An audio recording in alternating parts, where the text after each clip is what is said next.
Bukas po kayo sa akin sa Romans 12 verse 1. Romans 12 verse 1. Therefore, I urge you, brothers and sisters, in view of God's mercy, to offer your bodies as a living sacrifice, holy and pleasing to God.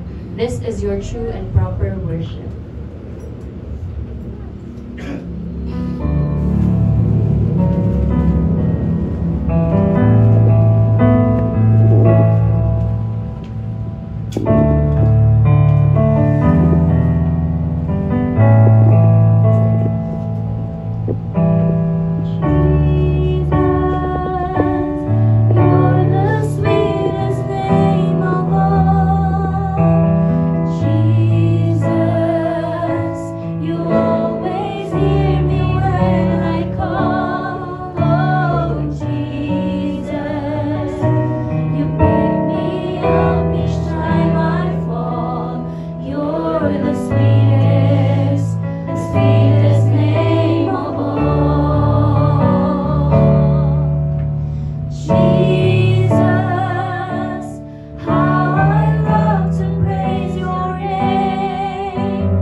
Salamat sa iyo, O Diyos. Your name is higher above the heaven. Your name is the sweetest name of all, Panginoon. Salamat, Ama, sapagkat alam namin, O Diyos, na patuloy kang mangunguna, patuloy kang kikilos, O God. In Jesus' name, Amen. Sige po, maayon po tayong lahat ay umupo. Basahin ko lang po ulit yung ating verse. Therefore, I urge you, brother and sister, in view of God's mercy, to offer your bodies as living sacrifice, holy and pleasing to God. This is your true worship.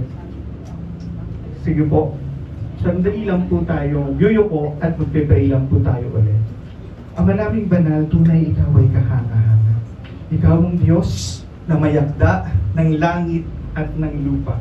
Even, Panginoon, yung kasulok-sulukan ng aming mga puso, buong aming pagkatao, Ama, iyong alam. Ikaw ang gumawa nito. Ikaw ang humulma nito, Panginoon, from our head up to our toes, Panginoon. Salamat, Ama. Lord, itago mo ako sa iyong lugaran, and let your glory reveal in this place. And let every heart and mind be open in the name of Jesus. Lord, tunay nga, Ama, ikaw ang madakila, maparangalan sa aking buhay, sa aming mga buhay, O Diyos. Lord, itago mo ko sa iyong likuran. Ikaw ang umarap. And this is your word, O God. In Jesus' name, everybody will say, Amen and Amen. Sino po nakakaalala ng mga previous preachings? Pag mula sa preaching ni Pastor JP, magkasunod na linggo, then si Bishop. And then sa mga youth, kasama na umattend last week din sa gawain ng Inter-Youth Fellowship. Sinong nakakaalala? Nakalimutan. Kaya yung first, di ba yung crown na matatanggap natin sa langit? Second, ano yung tinuro ni Pastor JP kasi magkasunod siyang week? We are ano? We are salt of the earth. Then, come last week. Ano yung tinuro ni Bishop? Alam ka? Alam, Bishop, last week lang talaga yun. Gising. Ano yun? Naniniwala ka ba? And then yung mga youth, last week din, service ng hapon, ano yung tinuro ni Pastora Rona? 3E. Ano yon? Empower. Encounter, evidence, and empower. Yan. 3 E's. Actually, dapat hindi ako yung magpipreach. Sa totoo lang. Sa totoo lang. Then, last Friday din, habang sabi ni Bishop, kausapin mo ang Lord. Ang lolo nyo po, ang nakatayo na dyan. Sabi ko, hindi pa Lord. Pero, naririnig ko in resilient voice ng Lord, sumisiksik siya, sumisingit siya kahit binabrush up ko siya sa isip ko. Sabi ng Lord, tapos na. Sabi ko, Lord, alam ko yung sinasabi niyo, tapos na. Tapos sabi ko, hindi pa rin ako sumasagot. 3 beses, tapos na. Tapos na. Tapusin mo na. Sabi ko, okay po. Pag sabi ko ng okay po, yung luha ko tumutulo. Then, tuloy-tuloy lang po yung sinasabi ng Lord. Monday, sabi ni Juby, nagsabi ka na kay Bishop. Sabi ko, hindi pa. Si Aliren, nagsabi ka na kay Bishop, hindi pa. Wednesday, umaga, nag-chat na ako kay Bishop. Sabi ko, Bishop, may gawa ka na po ba para sa Sunday? Pwede po bang ako muna? Sabi ni Bishop, yes kapatid. Then to cut the story short, ako po ay nakatayo sa inyong harapan ngayon. Ito ba po? Lord, kayo na pong bahala. Alam po ninyo na nagkaroon ng issues, di ba? Magkaroon ng issues sa church. Then, come by March, last 2 weeks ng March, nakaramdam na po ako ng, alam niyo po yung nilalayo niyo po yung sarili niyo. Yung tinatanggal niyo yung sarili niyo sa gitna at dahan-dahan kayong lumalayo. Dahan-dahan yung inaalis yung sarili niyo, kasi hindi yung pakiramdam mo na ayaw mo nang mag-involve. Tinatanggal mo na yung sarili mo sa involvement mo sa church. Because you feel left out. Pero totoo, hindi ka left out. Ikaw lang yung umaalis. Dahil sa frustration ko, sa mga nakikita ko, I step back, and back, and back, and back. And then, kinakausap ako ng Lord kahit nagugas ako ng plato, may ginagawa ako, or naglalaro, or kahit anong ginagawa ko, tinatawag ako ng Lord, Armando. Armando. Then one time, nagugas akong plato, akala ni Juby, siya yung kausap ko. Kasi sabi ko, yes Lord. Pag sabi ko ng yes Lord, may message pala. Sabi ko, ayaw. Sabi ko po talaga, nakikipag-discuss ako sa Lord in my mind. Sabi ko, ayoko po. Sabi ng Lord, preach. Ayoko po. And then, last 3rd week ng March, hindi ko po alam kung si Bishop yung preacher nun, habang kumakanta tayo ng I Worship You, yung anghel ng Lord, at that point, nakatayo ako dyan sa pwesto ni Shana. Yung sword na binitiwan ko before, ibinalik ng Lord. Pag hawak ko nung sword na binigay sa akin ng Lord, it's flaming. Sabi ko, Lord, I know kung bakit binibigay mo ulit. Kasi ang tagal ko siyang binitiwan, siyempre nasaktan ako. Then sabi ng Lord, it's time. Sabi ng Lord, it's time. It's time for you to speak. It's time for you to preach. Sabi ko talaga, no Lord. Sabi ko talaga, no Lord. Ito pa, pinento ko siya kay Juby. Sabi ni Juby, anong ibig sabihin? Sabi ko, preach. Pero at the back of my mind, I refused. Then, come April 1st week, pinagkikwento na po ako ng mga pangyayari kung bakit ito yung binigay na message ng Lord. Come April 1st week, nagpaalam ako kay Bishop. Bishop, nakikikain po muna ako sa labas. Di nag-reply si Bishop, nag-sin lang. Kumain ako doon, sa kabilang ibayo. Nakapag-worship ako, okay. Magaan yung loob ko, okay. Then, Sunday, nandito po si Juby, hindi ako umaten. Nandun ako sa bahay, nanonood lang po ako ng worship service. Monday, nagdevotion siya si Juby habang ako ay nagtatrabaho. Lumabas. Sabi niya, mahal, sinasabi ng Lord, Armando, handa ka na. sabi ko, hug sa kanya. Inanong ko lang siya. In-stop ko siya. Sabi ko, no. Kasi nagkatrabaho ko. Para sasabi ko lang, para lang ilihis yung pag-uusapan namin. Sinabi ko talaga, may trabaho ako. Na-brush up na yon. Come Tuesday, come Tuesday na po na yon, no? April na yan. Sabi sa akin ni Juby, mahal, I'm praying to the Lord. Hindi ako nagkamali. Sabi niya, pagbukas ko ng Bible, Jonah chapter 1 verse 2 ang binigay sa akin ng Lord. Sabi ko sa kanya, Lord, hindi pa po. Alam niyo po yung takbo ko ng takbo.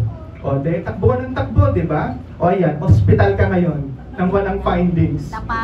Iiwas ka ngayon sa church, iwas ka kay Bishop. Sabi ko niya, paalam ka muna kay Bishop. Iwas ako kay Bishop.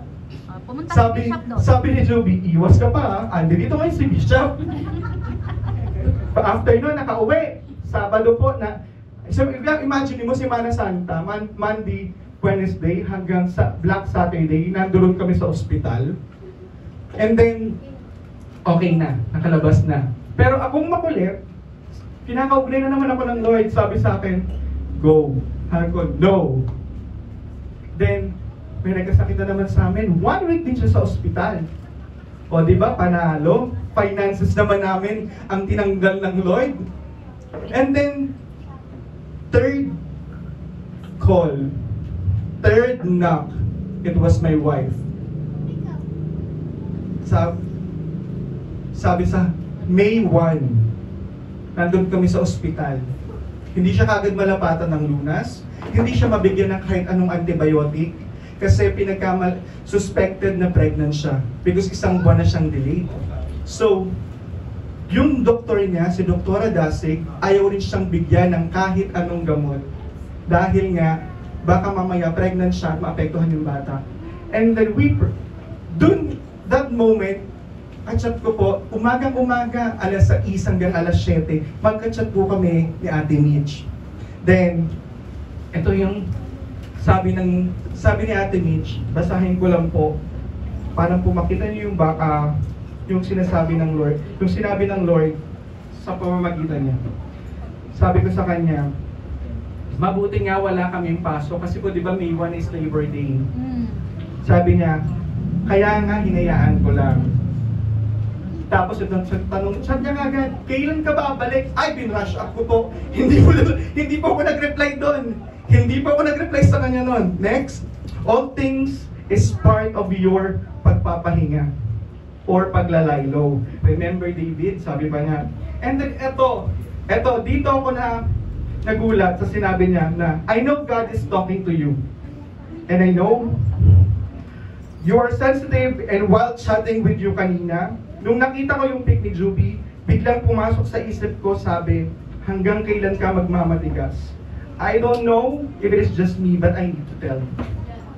Then, nandoon kami sa room, hindi pa rin siya mabigyan ng gamot at nakikita ko yung sitwasyon niya. Sabi ko sa Lord, mahirap kasi masakit yung bibitawan kong salita. Lord, mahirap kasi alam ko na hindi ako worthy na magdala ng salita. Then sabi ng Lord, who are you? Then nagsabi akong, yes, Lord. Sasabihin ko sa kanila, just give me more time. Sabi na, then nanahimik ang Lord. Pero lahat ng sinasabi niya sa aking salita, naiwan sa puso't isipan ko. All of those verses na binigay niya sa akin, naiwan sa puso't isipan ko. Then kaya sabi ko, Lord, ang simple ng salita mong, Romans chapter 12 verse 1. Narinig na po nilang lahat ito. So, kabataan, please listen very carefully. Elders, please listen very carefully. Rapture is about to take place. Kung nakikita natin ang mundo, kung nagiging conscious lang tayo sa mga nangyayari, ang mundo ay parume ng parume. ang mali ay nagiging tama at ang tama nagiging mali. Yung mga palabas sa social medias, anong meron? Kabitan dito, kabitan doon, awayan dito, awayan doon, saringan dito, saringan doon. The question is, are you in or are you out? 3 things na pinakita sa akin ng Lord dito sa word na binigay niya. A living sacrifice, holy, and pleasing to God. Kailangan ba pag sinabi ng Lord na a living sacrifice, kailangan ba patayin natin yung mga sarili natin? Saksakin natin hanggang tumulo ang dugo at mamatay tayo sa harapan niya? Pag sinabi bang holy, kailangan may suot na tayo na kulay white? Pag kailangan ba may halo na tayo sa ulo? Pag sinabi bang pleasing to God, ano yung please sa God? Ano yung pleasing sa Lord? Sabi dito, pag in-offer mo yung sarili mo as a living sacrifice, it takes what? It takes your mind, will, and emotion. Pag sinabing holy, you must sanctify your body for the Lord. Sanctify your mind for the Lord. And then pleasing to God. What is pleasing to God? Sa palagay po ninyo, what is pleasing to God? It's our obedience. It's our obedience. Sabi dyan sa dulo, this is your true and proper worship. Then sabi ko, Lord, mababaw po. Sabi ng Lord, no. See it again. Sabi ko, Lord, a living sacrifice, holy in front of you, pleasing to God. Then, biglang nag-pop up yung word na discipline. This world is decaying because of lack of discipline. The church right now is having lack of discipline. Paano ko po nasabing lack of discipline? Bato-bato po sa langit, ang tamaan po. Hindi po mabukulan, magbago tayo para pareho. Pag sinabing oras ng practice ay 10, anong dapat oras dumating? 9:30, 9:45, 9:50, 9:55, hindi 10:30. Anong oras po ang service? Dito na lang tayo, sige. Sa service na lang. Anong oras po ang service? Anong oras nag-start? 30. O, sino ngayon may mali? 9:40. Tayo. Asan ang disiplina? And then, paano magkakaroon ng disciples kung walang disiplina? See the spelling. Check the spelling. Anong letter? Ang I and N. Pag tinanggal mo yung I and N, ang spell niya na is disciple. So kung wala tayong disiplina, paano tayong magkaka-disciple? Anong ibig sabihin ng in sa Tagalog? Pasok sa banga. Kasama, kasali, kasalo, kasangkop, kaakibat. Depende sa susunod na salita. Dahil ang word na in is maraming, conjunction siya, pangdugtong siya lagi. Tatanong po ulit, are you in or out? Are you in, Brandon? Siyempre magtatanong, ano po yung kasunod na word? Ng are you in or are you out? Ready na po ba kayo sa next question? First, are you part of this church? Ano ka? Yes. Well, are you part of this church? I'm in. I'm in. I'm in. Are you a Christ follower? I'm in. Are you part of FCC? In. Are you a Christ advocate? In. Ano ka? O, pahina ng pahina. Ulitin ko nga ulit. Kasi English eh. Sige. Parte ka ba ng church? Amen. Followers ka ba ni Kristo? Amen. Amen, ha? Sige. Parte ka ba ng FCC? Amen. Parte ka ba ng Body of Christ? Amen. O, di ba? Humihina. Pahina talaga ng pahina eh. O, kung huli, are you Christ advocate? Amen. O, di ba? Ang Tagalog. Are you Christ advocate? Di ba? Sabi niyo, are you in? The question is, what is your ministry? Sige. Ayun po tayo magsabi, I'm in. Sitting ministry. I'm in. Pero what is your ministry? Clapping. Clapping. That is not a ministry. Singing. Di ba? What is your ministry? Eating. Sabi ko, Lord, bakit po ang bigat? Bakit sa ministry? Yan yung kulang nyo. Kasi wala kayong disiplina. Alam niyo pa yung magugas akong plato, sabi ko talaga, Bakit hindi mo? sabi ko talaga, bakit hindi? Sabi ko nga sa gugas akong plato, pag sabi pa lang ng Lord, wala kasi kayong disiplina. Po, nagano na ako po. Bigla ko na ano na yung hugasan, sabi ko, sorry Lord. Imbis na makipagtalo pa ako sa ano niya, sinasabi niya sa akin, nag-sorry na lang kagad ako. And then ito pa, bato-bato ulit po sa langit, mga elder, tamaan, mabupulan, magbago po tayo. Isa sabi, ibigay nyo na sa youth yan. Kasi, malalakas pa sila. Kasi, kaya nila yan. Para saan po kaya yung Proverbs chapter 22 verse 6? Train up a child the way he should go, and when he is old, he will not depart from it. Tandaan po natin, ang mga bata, ginagaya ang matatanda. Diba? Pero kabataan, wait lang, dyan muna kayo ha? Kala nyo lulusot kayo? Hindi. Ang sinasabi dito ng Lord, paano natin sila mahihikayat ang mga kabataan kung tayo mismong mga may edad na? Sinama ang sarili sa may edad. Nasa kalahati na rin naman. Dahil kung hindi nila nakikita sa atin, paano tayo magpapasunod sa kanila? At utusan mo anak mo, huy, may prayer meeting doon, umattend ka. Ikaw po. Ikaw po. May dilakad ako. Diba? Huy, umattend kayo sa gawain doon. Gawain ngayon Sunday. Ikaw po. Tutulong. Diba? Pansinin natin. Paano silang susunod kung tayo mismo hindi sumusunod? Kung tayo mismo hindi gumagawa? Sa prayer meeting na lang, ang nakikita mo puro bata na. Wala na yung mga elders. Wala na yung mga leaders. Why? There's no discipline. Yes, understandable na sinasabi ng Lord na wag nating hayaan din yung sarili natin. Pero, nawawala po yung disiplina. We're teaching the truth, but we are doing it half. We're doing it half.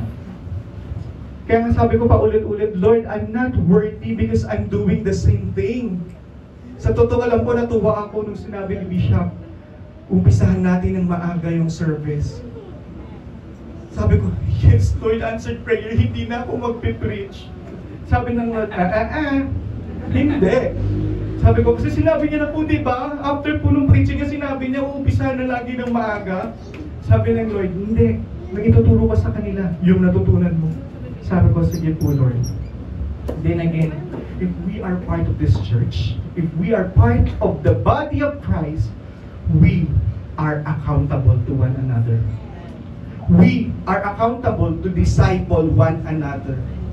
Kung walang disiplina, walang disciple.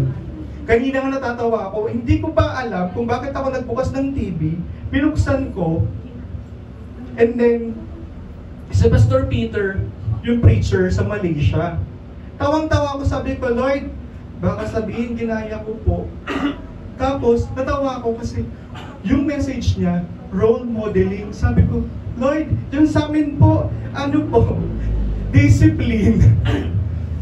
And then, totoo, kulang na tayo sa disiplina. Ano ba ang nagagawa ng disiplina? Sa mga atleta, Sa mga athletes muna tayo, anong nagagawa ng disiplina? Success. Success. Ano pang nagagawa ng disiplina? Ano yung napoproduce sa kanila? Yung character nila. Di ba kapag isa kang athlete, meron kang pina-follow na diet, ano pa?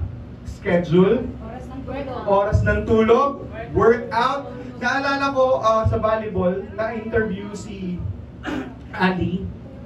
Sabi niya, ganito yung training namin. Sa umaga, kakain kami. Then after namin kumain, magja-jogging kami. Then after namin mag-jogging, mag-gym pa kami. Then after namin mag-gym, doon kami magpa-practice. Sa loob-loob ko, buti buhay ka pa. Diba? Kasi doon na lang, pinagod mo na yung sarili mo, sabay magbabalibol ka pa. Sabi niya, hindi. It takes discipline. Sabi ko, Roy, sabi ko nga disiplina. Bakit tayo nagkakasakit? Bakit tayo nagkakasakit? Sige puyat. Sige puyat! Wala namang pinupuyatan. Wala rin sahod. Sige puyat. Sige chat. Center agent. Tapos ito pa, kain na kain kahit bawal. O, di ba? Lahat ng labis, lahat ng kulang, pag yan ay hindi pantay, lahat yan nakakasama. Ulam natin mamaya binantian ka. Ito pa. Sino nasa kabataan? Makinig. Minsan sinasabi pa ng mga kabataan, pang matatanda lang yan. Pag utusan mong mag-Bible study, umatin ng Bible study, pang matatanda lang yan. Ang KJ naman. Basta tinutukso ko ng kapital o kapit. Diba? Walang hindi tubig. Hindi KJ sa Lord.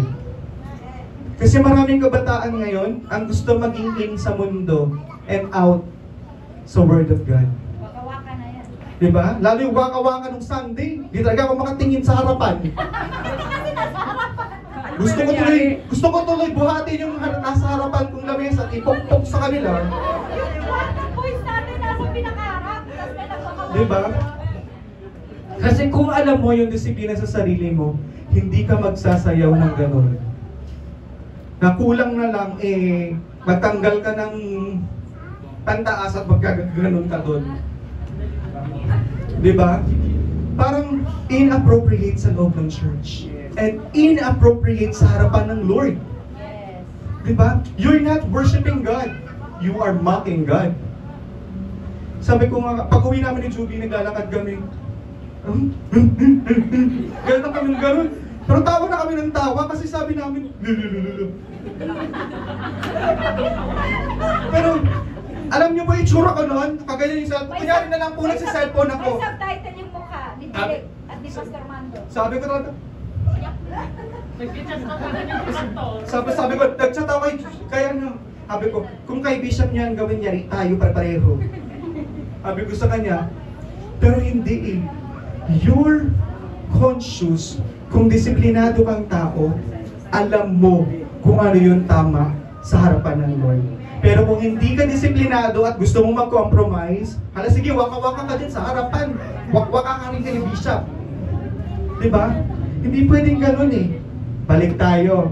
Sa lahat ng nasa ministry, preaching, teaching, music, youth, wala pa tayong children pero ongoing.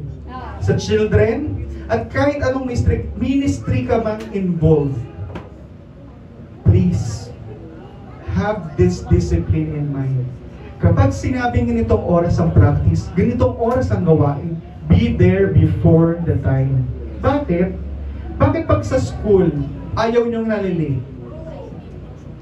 Bakit pag sa work, ayaw niyo ring nalilate? Pero pag sa church, okay lang. Baka naman, nakakaya naman sa atin, binabastos natin ng Diyos. Sa totoo lang, hindi po tayo nakipag-commit kay Bishop sa oras na yun. Hindi ka nakipag-meet kay Pastora Annalie, kay Blessy, or kahit sino sa atin dito, kahit sa akin. You didn't commit that time sa tao kaharap, but you commit that time sa Lord. God is always on time. Pero huwag naman tayo maging garapal sa kabastusan sa harapan ng Diyos. We don't have this discipline and respect to Him. Sinasabi natin, we are Christian. Sinasabi natin, we believe that God is all-knowing God. And He is a loving God. Pero wag naman nating abusuhin yung grasya ng Lord. Dahil may hangganan din yun. Bakit nalalapit na ang pagdating ng Lord? Minsan, oras ng practice, maghahanapan pa tayo kung nasaan na sa ganito, nasaan na sa ganyan, anong ginagawa. Pag tinanong mo naman yung isa, ewan ko. Pagkasama sa bahay, ewan ko. Minsan sarap sagutin na, kung tuktukan kaya kita, para magkaroon ka ng pake sa kasama mo sa bahay. Diba? Yung tatanungin mo pa, kararating lang niya, bagong ligo tayo. Asan sa ganito? Di ko po alam. Ha? Saan ka ba galing? Yung kaliligo mo lang, hindi mo alam kung nasaan. Diba? Parang ang pangit pakinggan na wala ka rin pakialam sa tahanan ninyo. Kayo magkakasama. Kayo nasa iisang bubong. Malaki bahay nila eh. Ang laki ng bahay nyo, mga walo yung room, tapos may nag-iisa kayong CR? Yaman. May tricycle sa loob. May tricycle sa loob? Commonwealth Party sa loob. Then now, again, balik tayo. Are you in Yes. or are you out? Philippine. Oh. Kasi pag sabihin nyo na naman, babalik na naman yan dun sa apat na tanong. Are you in or are you out? Hindi po porke wala tayong ministry sa Lord, sa loob ng church. One thing is for sure, may ministry po tayong lahat. As a body of Christ, we are owed to give back to the Lord. Yes. Siguro kung yung mga apostles, tinamad rin, kagaya natin, kung yung mga apostol, kagaya rin nating mag-isip na kaya na nila yan, sila na lang, yung mga youth na lang, bahala na kayo dyan, baka nawaka-waka tayong lahat. Baka nawala tayong lahat sa church. Wala tayo sa kinauupuan nyo, wala ako dito sa harapan ninyo. Why? Ano yung meron sa mga apostol? They love and worship God. They follow and obey God. Sabi nga natin sa preaching ni Pastor JP, at alam kong sapul din ako dito pagka sinabi ko, delayed obedience is still Disobedience. disobedience. Of Still a sin. still a sin, di ba? Hindi ka uobey sa Lord dahil sa takot, but mag-obey ka sa Lord because you love Him, you trust Him, and you know that He is going to work with you, and He will progress your life. Minsan habol tayo ng habol dun sa mga bagay na gusto natin, pero ang nangyayari, nga. Minsan gusto natin mag-honor sa school. Gusto natin graduate ng may honor. Pero ang ginagawa mo, tihaya dito, cellphone dito, gala dito, gala doon. Pagdating sa school, nag-exam bigla, di zero, anyari. Gusto mo kala ko ba gusto mo? Pero hindi mo ginawa yung dapat mong gawin. Ganon din sa church.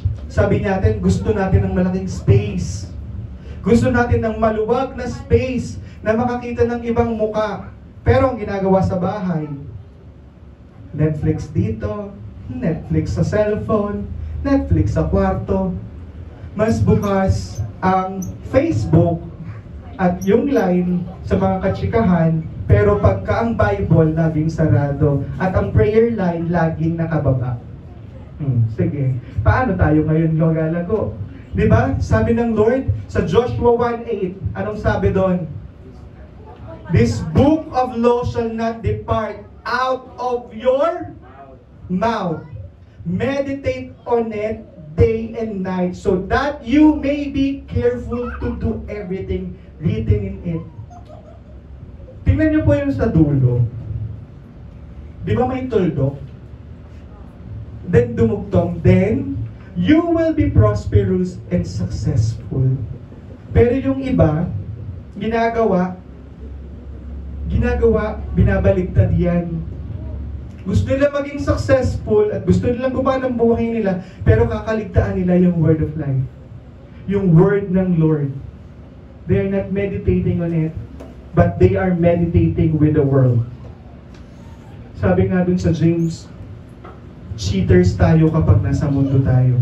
At kaaway natin ang Diyos kapag ginagawa natin yung mga makamundo. Unknowingly, we are living in dual citizen. Unknowingly po. Paano ko nasabing unknowingly? Kung saan po tayo mas maraming oras, nandoon yung puso natin. Kung mas marami kang oras para makipagtsikahan, makipagmaritisan, at mag-Netflix ng mag-Netflix sa bahay ninyo, then wag ka pong magtaka kung bakit hindi ka umuusad. Wag po tayo magtaka dahil yun po yung kinakain natin. Yun po yung pinapakain natin sa spirito natin. And then minsan, ano yung nausong word na sinasabi sa mundo kapag ka nakukuha nila yung mga bagay na gusto nila, tapos ipinost sa Facebook, ano yung pinaflex nila? Tapos pag flex nila may magko-comment ng S, nagsisimula sa letter S. Sana all. Hindi ba? Minsan natatawa ako pagka sinasabi yung sana all na yan. Kahapon, nung nagme-meditate ako, sabi ko, Lord, oo nga po, no? Ang inggit ay still inggit pa din. Tapos minsan sabihin nila, holy naman pagka-inggit. Mapapataas talaga isang kilay ko at gusto ko sabihin, kailan naging holy ang inggit? Sabi ko talaga, kailan naging, kapag sabi ko, hindi ba pwedeng gawing inspirasyon? Kasi kapag sinabi mong holy na inggit, you want to do something to get that something. Di po ba? Sa mga palabas na lang kapag may inggit, anong ginagawa ng inggit? Nipapatay? Diba? Nipapatay yung karibal, parang yung sa ano lang palabas, mamamatay ka sa akin, para sa akin na siya. Di ba? Diba? Papatayin kita bago ano, huh? Hindi naman yung ganun Ang life hindi ganun. Na kapag ka may gusto ka, aagawin mo, no. Sabi nga sa Sinay ni gusto mo ng blessing? Gusto mo ng overflowing blessing? Obey the Lord. Gusto mo ng overflowing blessing, hindi lamang sa financial, kundi sa bawat aspeto ng buhay mo? Then be disciplined. Discipline yourself to obey the Word of God. Meditate on it day and night. Kasi iba sa atin, again, uulitin ko, mas nagpupuyat sa games, nagpupuyat sa kung ano pa mang ginagawa sa bahay, pero hindi makapagpuyat sa pagbabasa ng salita ng Diyos. Kaya kapag umeemblang ang buhay, embang din ang ginagawa sa buhay. Dahil walang disiplina. Kasi marami sa atin hinahabol yung standard ng mundo. Aminin man po natin o hindi. Marami sa atin kapag nakakakita, uy, ang ganda naman ng bahay niya. Uy, ang ganda naman ng cellphone niya. Uy, ang ganda naman ng gadget niya. Uy, ang ganda naman ito, ganda naman ito. Sa palagay ba natin, natutuwa ang Lord? Now, we are comparing our lives dun sa mga nauuna sa atin. Malay nyo ang ganda ng bahay nila, yung pala drug lord. O, sige. Sige nga, nainggit ka? Tapos, ang ganda nga ng mga gadgets niya, lahat ng gadgets niya, okay, ang gaganda sa bahay, pinapakita sa'yo.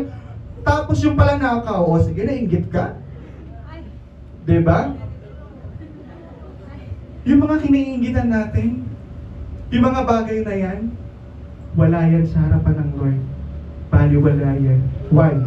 Because ikaw at ikaw ay mahalaga sa Diyos. Yung ginagawa mong pag-obey sa Diyos, yung mga ginagawa mong pag-share ng Word of God sa labas at sa loob ng bahay niyo, that counts. Hindi material ang makakapagpuno sa atin, kundi yung totoong relasyon natin sa Diyos. Yung totoong kalagayan mo sa harapan ng Diyos. Yung disiplina na meron ka na, uy, 7 p.m. na, uy, 7 na pala, magpipray na ako, walang gugulo, lahat ng cellphone, baba, lahat ng kung ano-anong meron kang ginagawa, baba, because this time is time for the Lord. Nothing more, nothing less. Bakit ko po nasasabi yun? I am approved. Kasi kung sa totoo lang po, pagdating sa tithings before, kuripot pa po ako sa kuripot. Sa totoo lang po. Mas uunahin ko yung sarili ko, bahala kayo dyan. Yun na nasa thinking ko. pagdating sa giving, yun yung thinking ko. Eh, saan naman mapupunta yan? Mag-aano lang yan. Gagamitin lang yan sa kung saan-saan. Until I realize something. God spoke to my heart, give it to me, and I will show you everything. Yung umpisa, ang hirap. Kahit nga 10 piso lang before, hindi ko mabitawan eh. 10 piso lang po yun ano po bang halaga nun? And then nakapagbigay ako unti. Nung etong na, nung aabot na sa 4 na digit, yung may 1000 na, sabi ko na talaga, urong sulong ka. Nag-uurong sulong ka, pero 1 step forward, 2 steps backward. 10 steps back. O kaya minsan 10 steps pa. Then, sabi ko, sige Lord, susubukan ko. Binigay ko. And then, nung nasubukan ko siya, yun yung pangalawang work ko na. Pangalawang work ko po yun. Lagi akong said kasi hindi ako nagbibigay. Laging petsa de peligro. Yung tipong matitira na lang sa wallet ko 100. Dumating pa po sa punto, naging mayabang ako. Na kapag 3,000 na lang yung pera sa wallet ko, I counted nothing. Sinasabi ko sa isip ko nun, hindi na to pera, wala akong pera. Naging mukhang pera po ako nun. Sa totoo lang.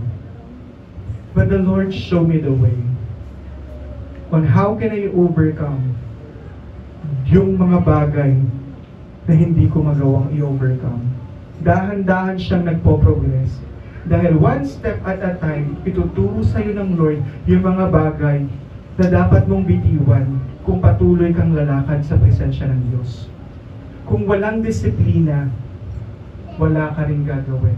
Minsan nagagalit pa tayo, di ba? Kapag nakakakita yung basura dito, showin ang yung sorry na, baka may kumakain sa labas na baka may yung mga poops ng siga sa daan.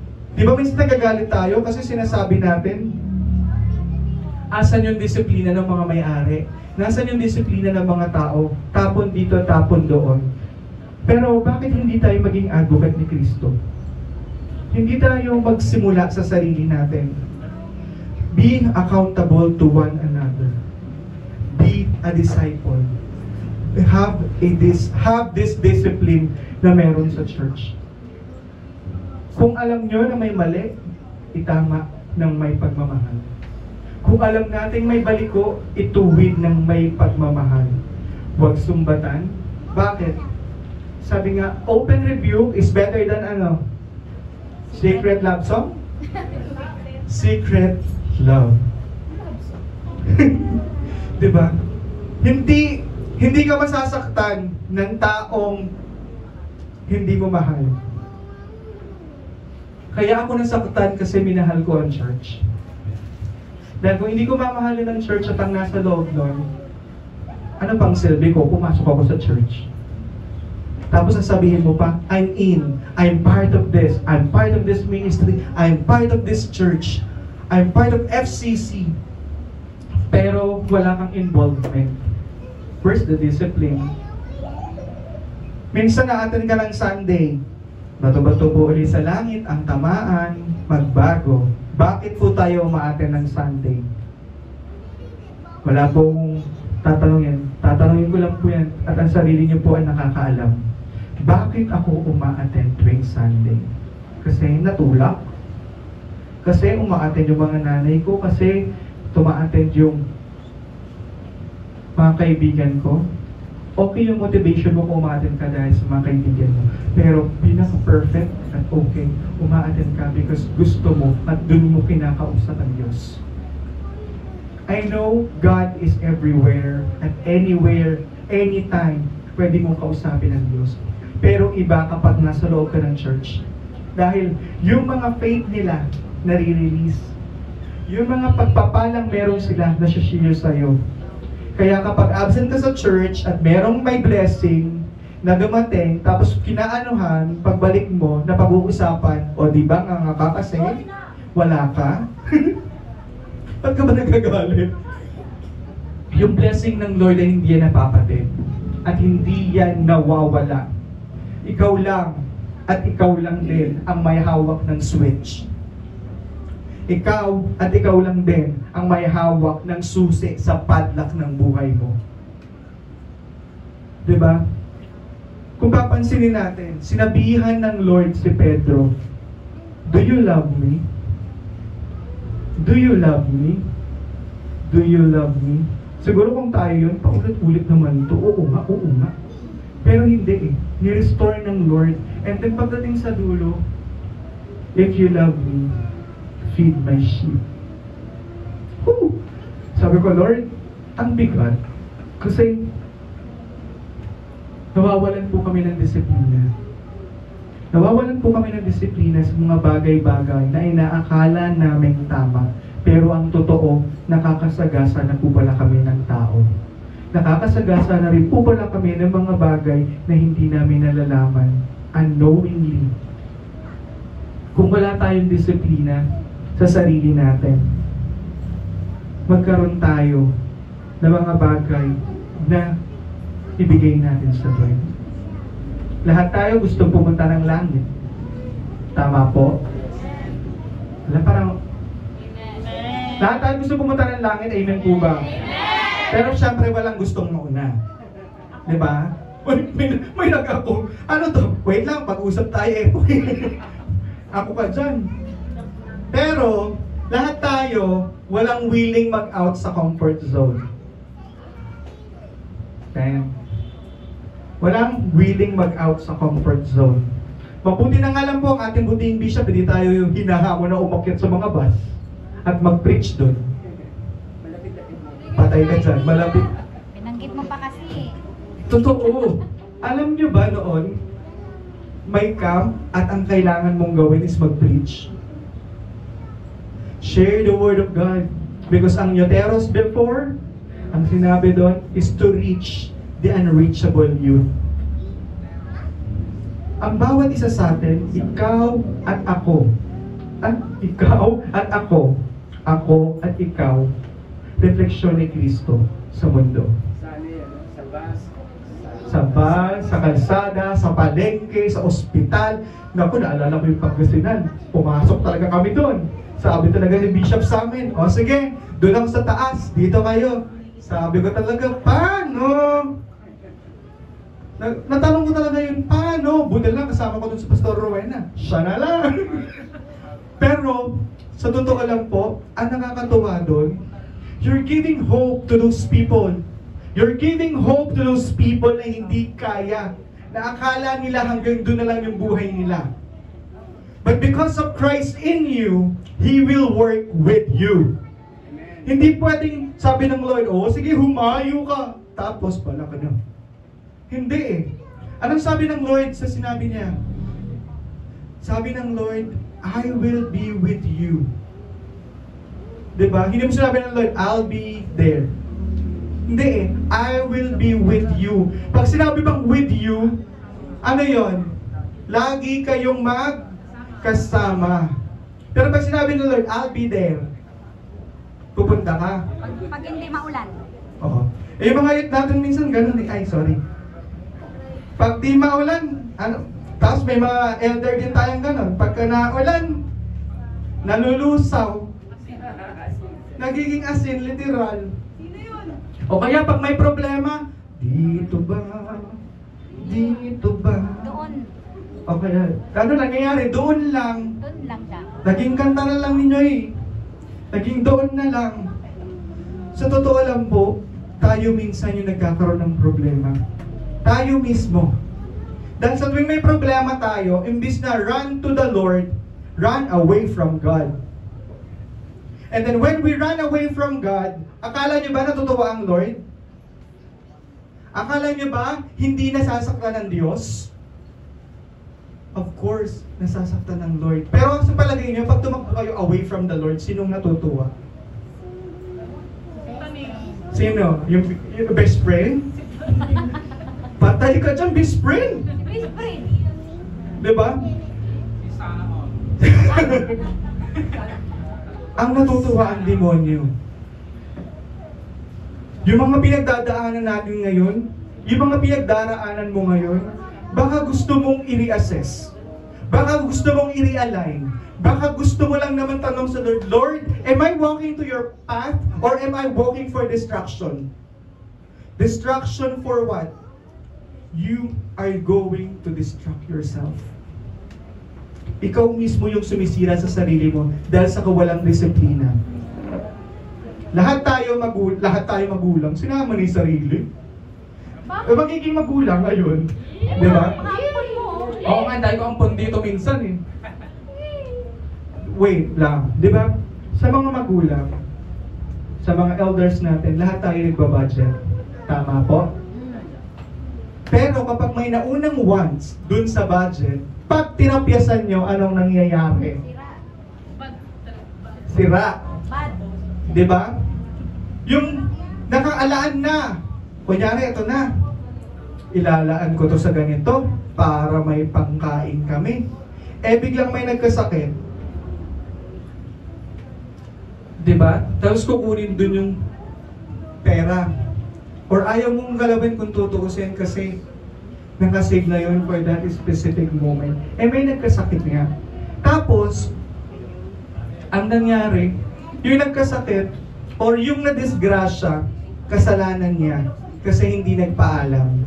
Walang disiplina. Saan ulit papasok yun? Whatever we do, may kalakip lagi yun na pagbalik sa atin. Gumawa ka ng mabuti, babalik ng mabuti. Gumawa ka ng masama, hindi man ngayon nalaman, pero one thing is for sure, babalik rin sa iyo yan. The next, dito po tayo magkukonclude. Sa Mateo chapter 25, verse 1 to 13. Sabi ko, Lord, na-preach na po ito ni Bishop, para po ito sa end times. Sino nakakaalala ng 10 virgins? Yung kwento na yan, di ba ikakasal sila? Nabalaam ang groom. Na kumbaga ng Steph, na ano siya na-delay. Na-delay siya ng mga ilang minuto, ilang araw, ilang segundo siguro sa panahon na yan. Since alam naman natin yung panahon noon is lakad. Kung hindi lakad, kamelyo. Kung hindi kamelyo, hindi ko sinasabing karwahe. Hindi wala bang kalensan nun? Ano ba tawag doon yung mga chariot? Kabayo, camel, yung mga sakaya nila. Asno. Di ba 10? Ilan fools? Ilang wise? 5. Ay, talagang binilang ni Blessing. 5 wise, 5 fools. Ayusin yung picture mo. Sino pong gusto nyo mauna? Ang fools or ang wise?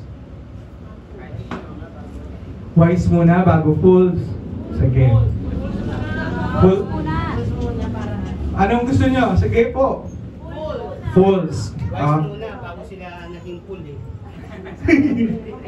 Actually, may punto si Pastor JP.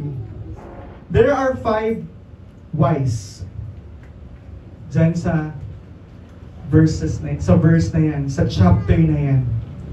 Yung 5 wise, nagdala sila ng extra oil. Sabi ko, Lord, bakit po sila nagdala ng extra oil?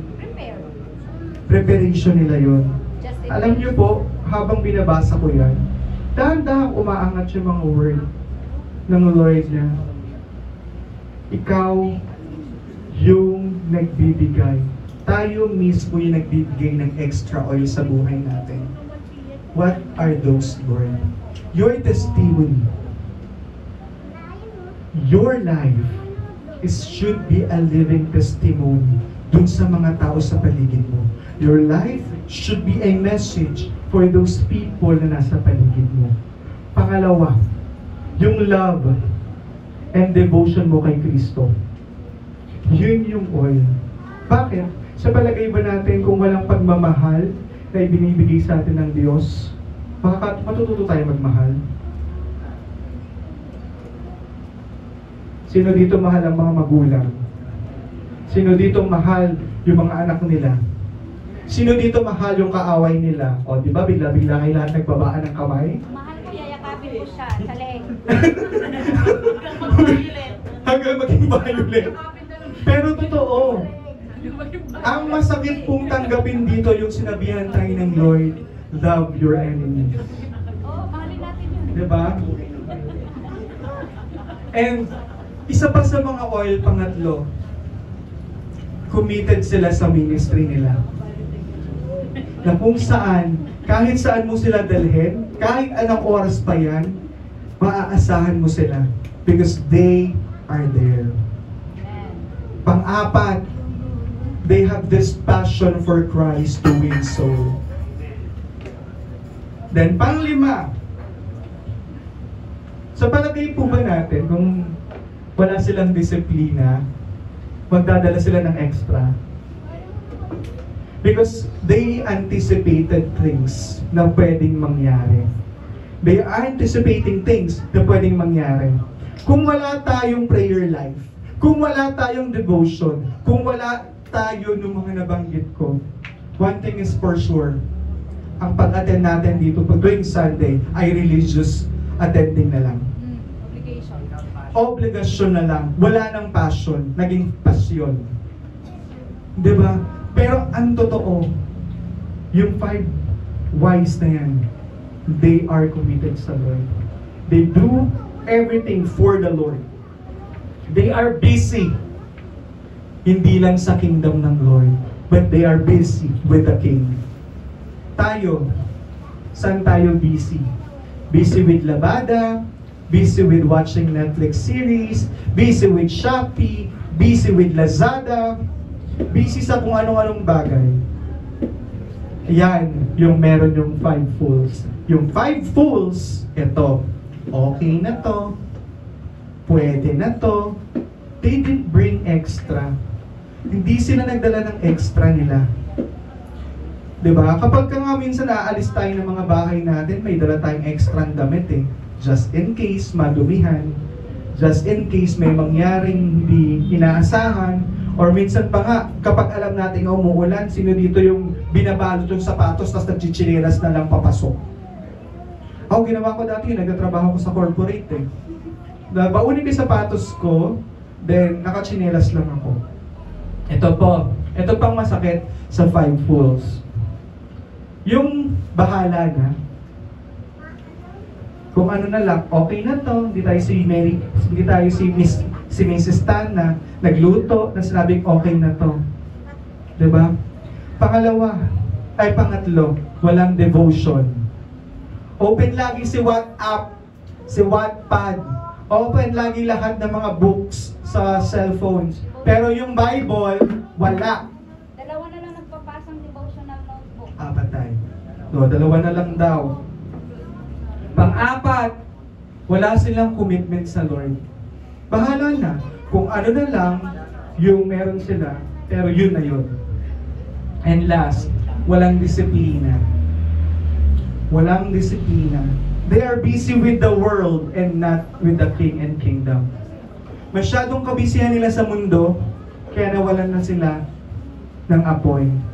Huwag po tayong padalos-dalos, dahil gaya ng sinabi ni Pastor JP kanina, maaaring yung 5 wise na yan ay ikaw, at maaaring yung 5 fools na yan ay ikaw, or vice versa. Maaaring yung mga naging wise before, naging fools ngayon, at yung mga naging fools noon ay wise na ngayon. So be careful. Be careful. Kasi yung disiplina hindi lang gagaling sa labas. Ang disiplina nanggagaling sa loob. And this day, let us all, lahat tayo, reassess natin yung sarili natin. I-reassess natin kung ano ba talaga yung laman ng puso natin. Kung yung laman ba ng puso natin is ang mundo or ang Lord. We cannot serve 2 masters at the same time.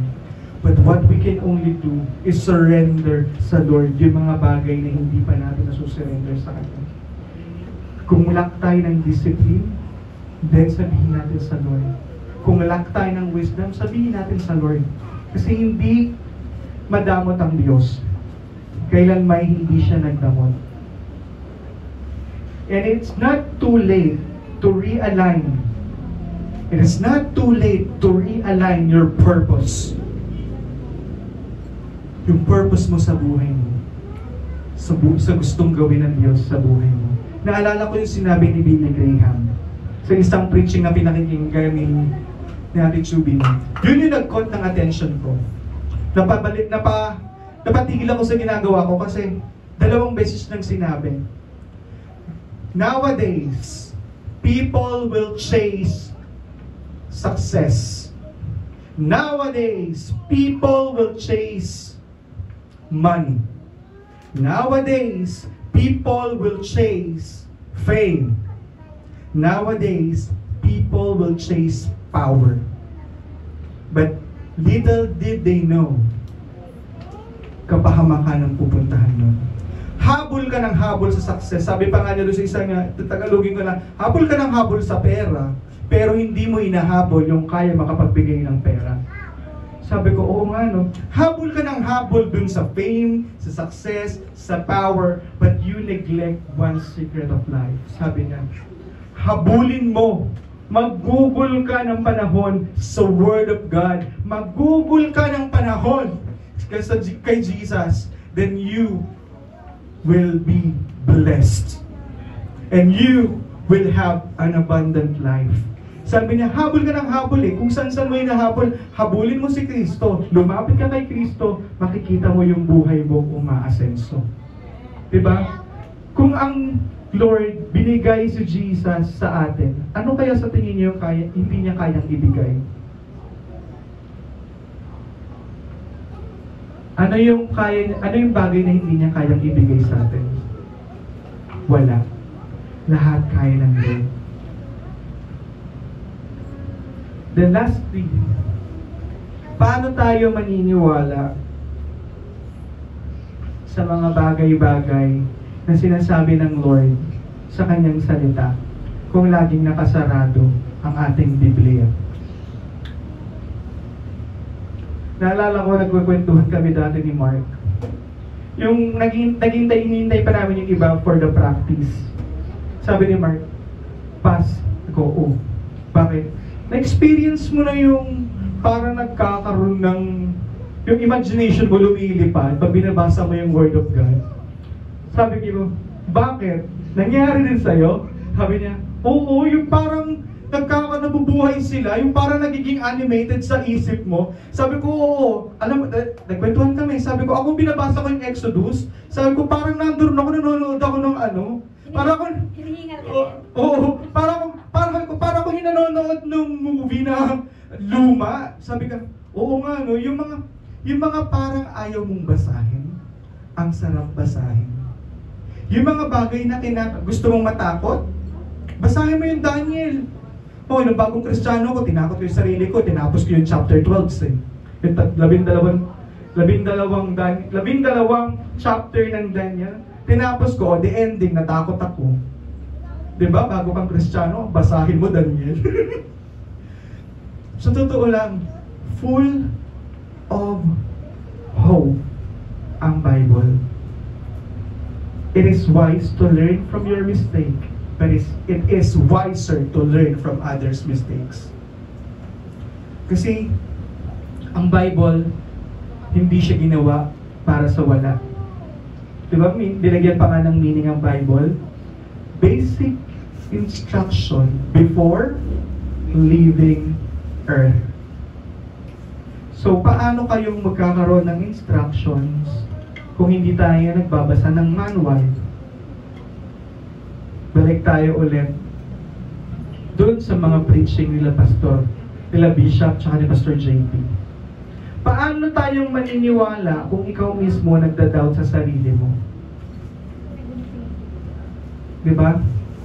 Pwede natin sabihin sa Lord na, Lord, take this doubt and palitan mo ng sipag at lakas at ng courage to speak your word. At paano tayo magiging asin ng sanlibutan nito kung ikaw mismo sa sarili mo hindi mo kayang panindigan yung mga pinaniniwalaan mo? At paano kang magkakamit ng crown kung hindi ka kikilos at kung hindi tayo kikilos? Yes, we're saved. But, paano naman yung mga crown? Yes, we're saved. Paano naman yung kapitbahay niyo? Yes, we're saved. Paano naman yung mga kapatid mo? Yung pamilya mo na wala pa kay Kristo? Paano naman din tayo kikilos kung lagi tayong nakapikit? Paano tayo kikilos kung palagi tayong nakayuko? This time, inaayahan ko po lahat tumayo.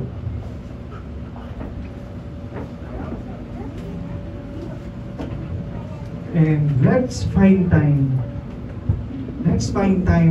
Assess natin yung sarili natin. Pa-assess natin sa Lord.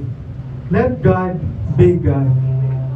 And this time, it's the time na para ikaw ay humarap sa Diyos. Tunay naman.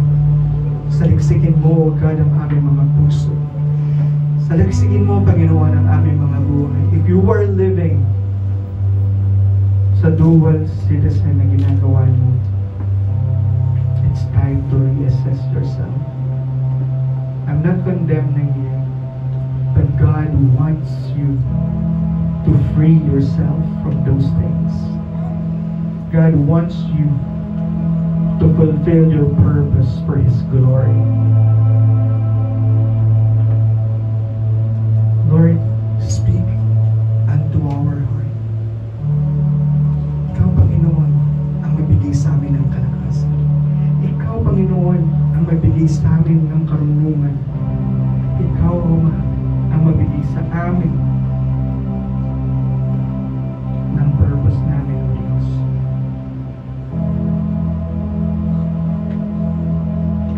And God, I know, tunay, Ama, na maghari ka sa aming mga puso. Maghari ka man sa aming mga buhay. And God is saying right now, behold, I stand and knock at the door. If anyone hears my voice and let me in, I will suffer with him or her. Lord, malaya ka, Panginoon, saliksikin ang aming mga puso. Lord, realign our hearts. Realign our will to your will, O God. Disiplinahin mo kami, Panginoon. Gaya na sinabi mo sa iyong salita. Turuan mo kami na magtiwala at ibigay ng buong buo, Panginoon, ang aming mga buhay sa iyo. Lord, ang mga kabataang narito, ang mga elders na narito, ang mga kapatid namin na nandito sa bahay sa ito, sa mga oras na ito, O Diyos, kaunahin at patuloy mo kausapin naman. And we believe, Lord, that you are going to use each and every one of us. Let's all pray this prayer. Ama, patuloy mo kaming bigyan ng kalakasan. Patuloy mo kaming gamitin for your glory. Patuloy mo kaming bigyan ng katalinuhan na nanggagaling sa iyo to preach your word unto the ends of the world. Lord, we give you all the glory, we give you all the honor, and all the power, O God, in Jesus' mighty name. And everybody will say, Amen. Amen.